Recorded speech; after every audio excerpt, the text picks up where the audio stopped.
এক দরিদ্র বৃদ্ধা মহিলা মসজিদের পাশে বসে ভিক্ষা করছিলেন।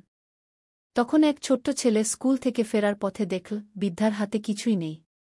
সে নিজের ছোট্ট টিফিন বাক্স খুল মায়ের দেয়া রুটিটুকু বৃদ্ধাকে দিয়ে বলল, দোয়া করবেন, আল্লাহ যেন আমার মাকে ভালো রাখেন গু। বৃদ্ধা চোখে পানি নিয়ে দোয়া করলেন, হে আল্লাহ, এই ছোট্ট ছেলের মাকে রহম কর গু। সেদিন সেই ছেলে খালি পেটে ঘরে ফিরল। মা জিজ্ঞেস করলেন, রুটি খেলে না কেন? ছেলে সব বলল। মা হাসলেন, আবার কিছু খেতে দিলেন। কয়েকদিন পর মা গুরুতর অসুস্থ হয়ে পড়লেন। ডাক্তার অনেক চেষ্টা করলেন, কিন্তু অবস্থার উন্নতি হচ্ছিল না। ছোট্ট ছেলেটি কান্না করতে করতে সেজদায় পড়ে গেল। বলল, হে আল্লাহ, আমি বৃদ্ধা মায়ের ক্ষুধা নিবারণ করেছিলাম। আমার মাকে তুমি সুস্থ করো। রাতে স্বপ্নে সেই বৃদ্ধা মহিলা এসে বললেন, ভয় পেও না, তোমার মায়ের উপর আল্লাহর রহমত নেমে এসেছে গু। সকালে ডাক্তার এসে অবাক হয়ে বললেন, এত তাড়াতাড়ি সুস্থ হয়ে গেলেন।